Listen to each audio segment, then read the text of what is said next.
one question. The one thing that has popped in my mind as we go to Congressman Paul is that Tim and I talk politics all the time, and I say, well, I don't know. I don't know.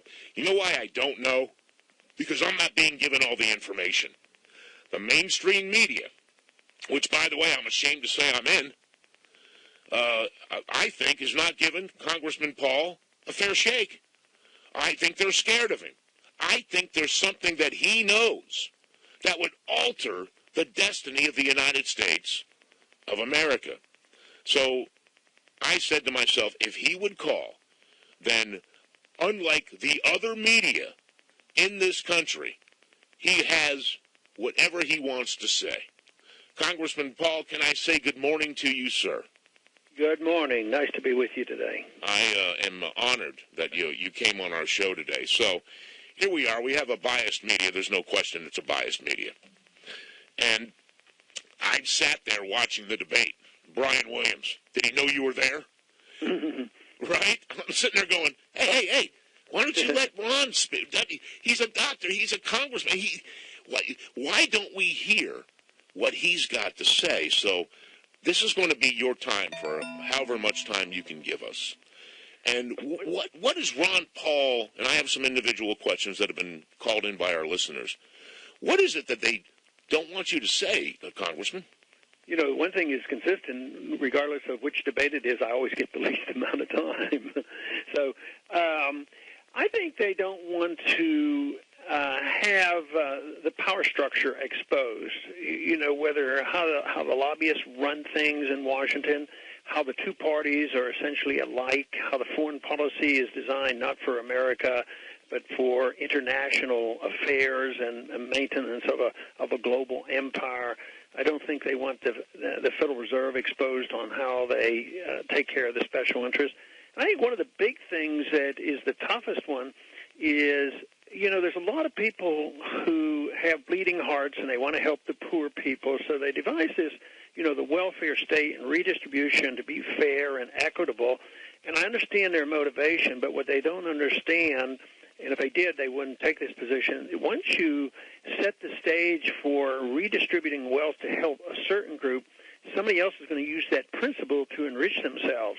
In other words, if you have a housing program to give houses to poor people, you end up enriching, you know, the mortgage people, the derivatives people, and we allow them to go bankrupt and bail them out. At the same time, people don't get their houses. But the principle of redistribution usually helps the wealthy. And this is something that, you know, I think I learned more about how it worked after I got to Washington, because I always thought, oh, that's welfare, so bad, not realizing the big welfare is for the corporate giants, not the corporations that make money honestly, but the ones who are in bed with government, the military-industrial complex and these other groups. Now it's the medical-industrial complex, and it's all about power and very little to do with protecting liberty, and I don't think they want to hear that story. Well, liberty is a key word, and we saw the State of the Union address last night. I have to admit, I could only take so much, and maybe that's not just Barack Obama, who I think is probably, this is my personal opinion, the worst Democratic president in my lifetime.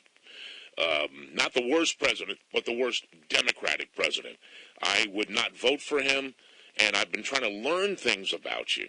You know, I listened to Alex Jones, and Alex is a friend of the show, and I listened to him talk, and I listened to other people talk, and I said, well, Congressman Paul has all these incredible things to say. When the heck are we going to see it? And that's why I want to give you the rest of this time.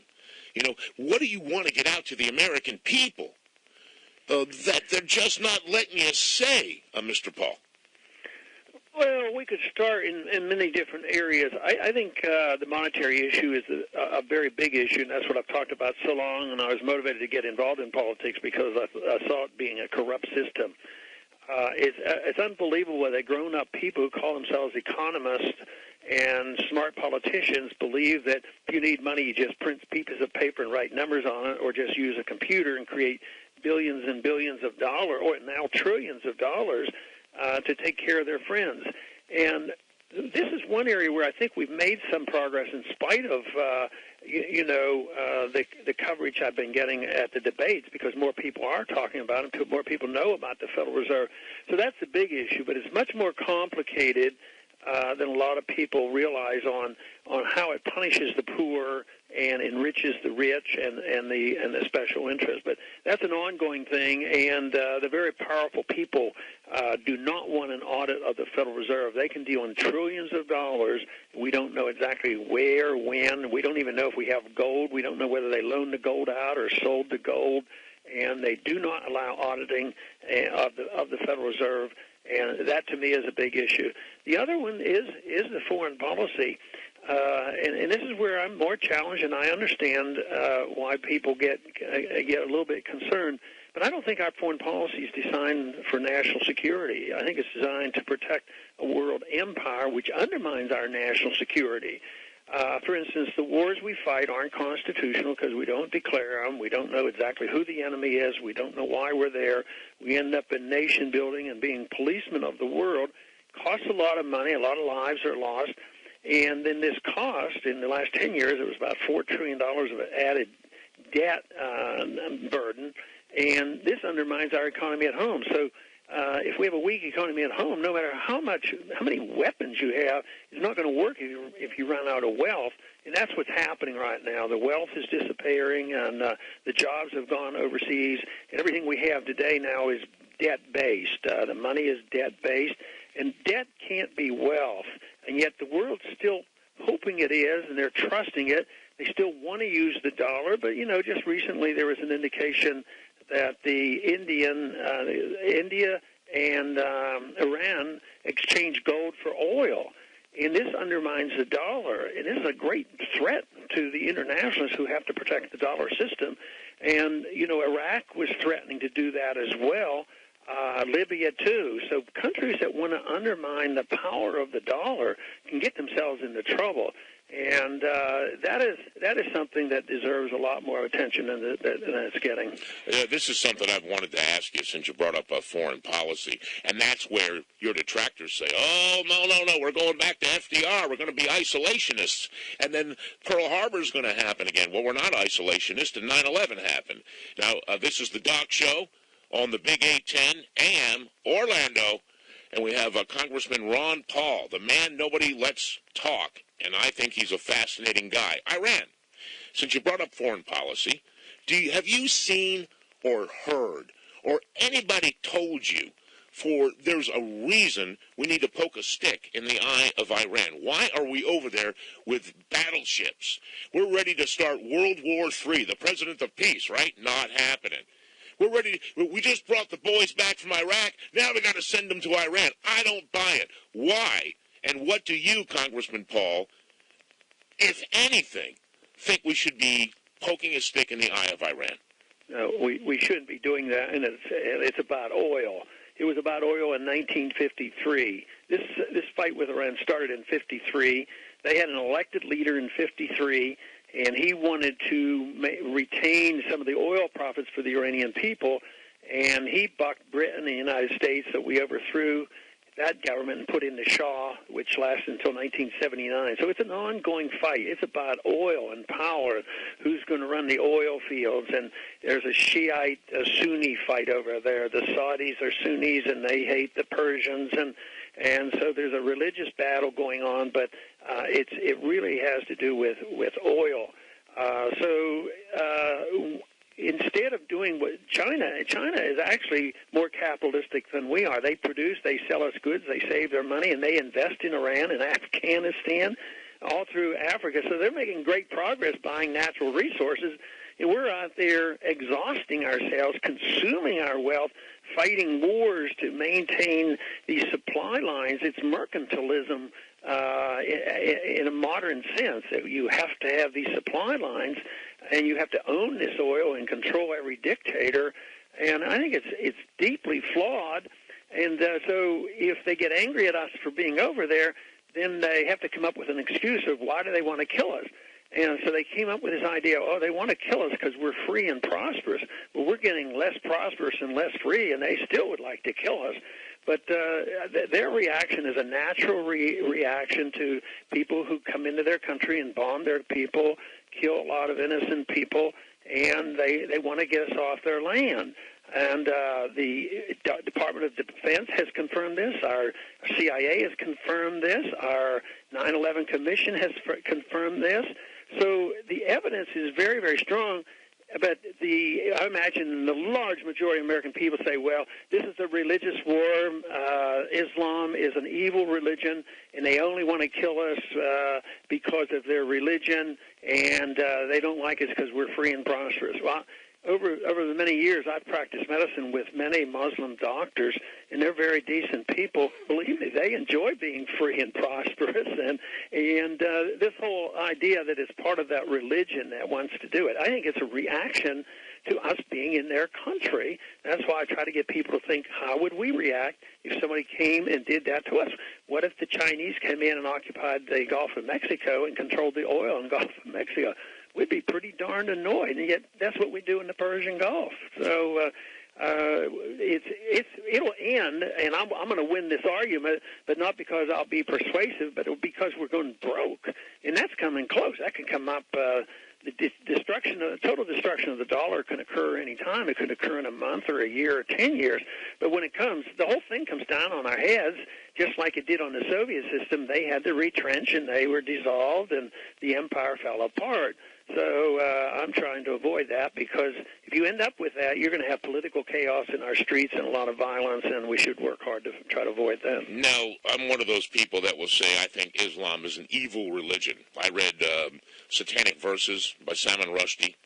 I was in radio when they took the hostages, so yeah, maybe I bought a lot of that, that I was being fed. I don't know why they took those hostages. I understand the oil thing. That's why the first Gulf War happened. It was because of the invasion of Kuwait. Everyone thought, Congressman Paul, that we were over there to liberate Kuwait because we love Kuwait. Well, that was not the reason the first Bush went in there, sir. Right. It's about oil. But, I'm not trying to make the case that there is no violent people who use the Islamic religion and become jihadists and very, very dangerous. I know that's the case, but to indict the whole religion, there's been a few things done in the name of Christianity that has been rather violent, too, over the centuries. Matter of fact, even if it's a century or even 1,000 years old, other parts of the world, like the Islamic world, will remember those things. So I think religion so often is used to ferment and to get people excited and really motivate people to fight, but usually it's for some other reason that the fight is occurring. He is Congressman Ron Paul. He's the one everybody's scared of. I have two more questions for you that have all been submitted by listeners today, and I appreciate that. You know that the blockade is going on. Brian Williams, by the way, very disappointed in Brian Williams, a very funny human being and very good at what he does. I don't know why that he decides to just act like you're not there. What is the correlation? What has politics and the media got to do with each other? Remember when it was independent? Remember Richard Nixon? The media's job was to make sure that politicians were honest, and now it looks like they're all in bed together. Yeah, well, there's the large media outlets are frequently in the business of manufacturing weapons, too, and they have to have, and they're an arm of the government. So we talk about the military-industrial complex. Frequently, you can say the military-media-industrial complex. They depend on either protection through licensing or making money, getting contracts from the government. So it's a real mess. Government has become an auctioning off stolen goods, which has been said in the past. And therefore, everybody's involved in this auction. What are they going to get, and what can they keep? Rather than the government there to preserve the marketplace and contract rights and property, they're in there taking from one and then auctioning off and seeing who has the most power. So the natural consequence will be that the people who are most rewarded are very powerful, very wealthy lobbyists. It's a natural consequence. If you had nothing to auction off, The only people who go to Washington would be to refine and improve upon personal liberty and the protection of property rights and our First Amendment rights, so the governments won't intrude in on our personal freedoms. I think that you and I agree on especially one issue, the most important issue of all. You'd like us to stop being in other people's business. What about America? America is broken, Congressman Ron Paul.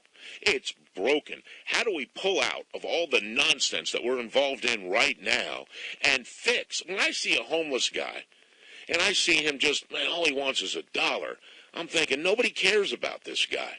We're too busy worried about what's going on in the Persian Gulf, or we're worried about this, or this person, we got a blockade, they're not giving us oil. When are we going to look after ourselves? That's really what you believe in.